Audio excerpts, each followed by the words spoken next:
I'm here with Marcy Simon at the Dublin Web Summit, one of the real big guns in the sector. You've been advisor to President Clinton, to some of the biggest corporations in the world. What talent do you bring to their campaigns or to web businesses? I think it's a perspective that I can bring in to come in at a certain inflection point and actually see through what needs to get done, to look at the teams that are in place and help them look at their assets so that there really is an evaluation, a plan, a process, and a way to execute and scale and go to market. Today there's a web or a lunch for women in tech and web businesses.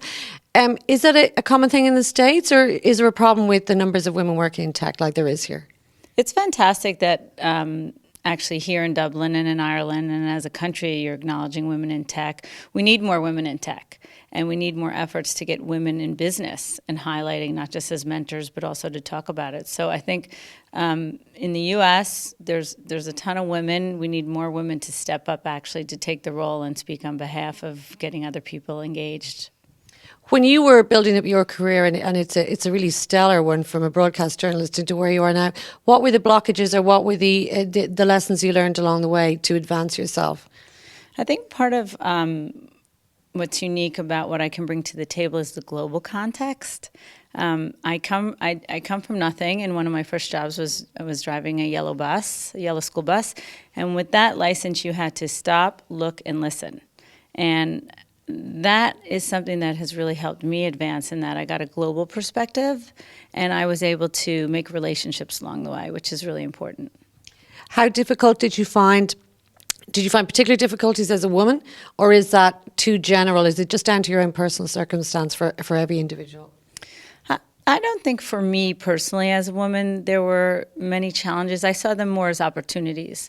So I could use my knowledge and my assets that would help me further my career or relationships again, and cutting through and working with teams and being able to identify how to solve for problems and see the opportunities and get to the end.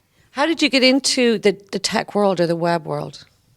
I was really fortunate in that I started out in television and broadcast journalism, and then I helped companies make news, corporations make news, and work with C-suite executives to help them understand on how to deliver the news. And it just evolved in terms of being able to look at whatever needs to be done, and it's sort of like I know where lightning hits, and it's something very special that I've spent a lot of time and experience and expertise, and getting with tech now to take my tech roots and now apply all the different disciplines, it gives me a unique perspective. Where do you see it going from traditional media into the world that you work in? Will the two gel quite well? So media has changed, especially with the broad expansion of the web and the internet and how people interact and how technology has evolved. So I think traditional PR has changed because of social media, but it's changed in a really good way. And as long as you can embrace technology, media, communications, real time, and understand how you can apply that globally, virally, then there's a real opportunity to be able to change how society interacts with each other and also perceives things, and how messages and initiatives and movements come to be.